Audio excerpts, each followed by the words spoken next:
TOEFL Strategies, Track 6. Listen to a professor in a sociology class discussing the urban planner, Robert Moses. Robert Moses may well be the most polarized person in the history of urban planning. He's been blamed for destroying urban communities, creating ghettos, killing public transportation systems, and for promoting suburban sprawl throughout the United States.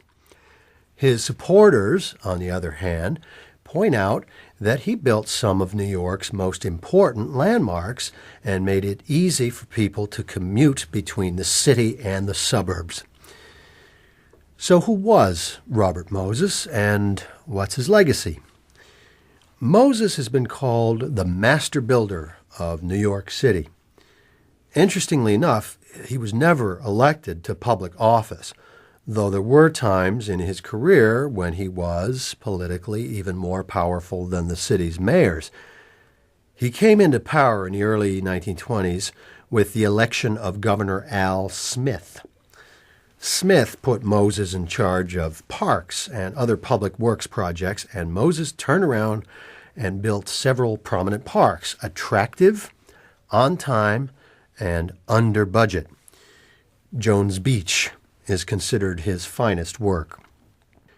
Shortly after that, Moses applied his development talents to highway construction, and he built virtually all of Long Island's major parkways. Because of this, Robert Moses is often considered the father of the New York State parkway system. Moses became extremely powerful in the 1930s when he took over as chairman of the Triborough Bridge Authority. This bridge brought in millions of dollars a year in tolls, and Moses' control over this bridge gave him the ability to fund nearly any public works project he wanted. One of the first times he clashed with the public was in the 1930s. There was a major controversy over the building of the Battery Park Tunnel, the tunnel that currently links Brooklyn and Manhattan. Business owners, politicians, unions, everybody favored the tunnel, but Moses wanted to build a bridge. And he was probably right that it would have carried more traffic and been cheaper to build, but it also would have destroyed a lot of Wall Street's historical architecture.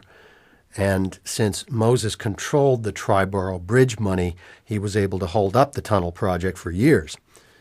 As you've probably figured out, Moses eventually lost the battle over the Battery Park Tunnel, but not before the federal government was forced to step in and settle the dispute. If this were Moses' only controversial act, it would be a footnote.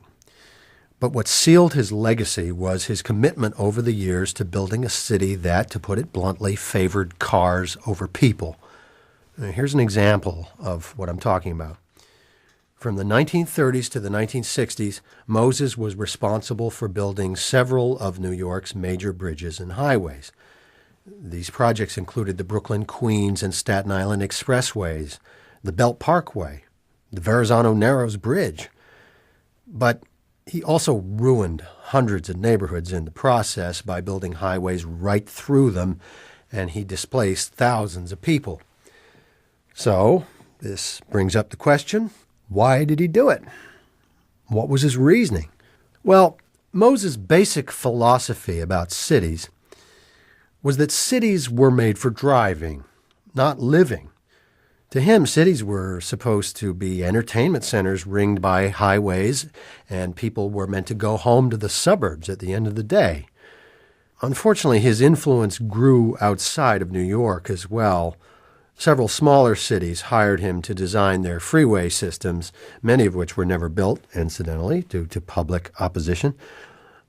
Eventually, Moses' desire to build an expressway right through the heart of New York's Greenwich Village led to one of his great failures. There was so much public opposition that the city rejected the plan in 1964, and the failure of the Greenwich Village project signaled the start of his political decline. Since Moses, many city planners have begun to favor more pedestrian-friendly, intimate communities and see the value in preserving historic architecture. Maybe the kindest thing we can do for Moses is to try to see him in a historical perspective. He helped put thousands of people to work during the Great Depression and built some of New York's most famous landmarks. And his projects never had technical failures, which speaks to his skills as a planner.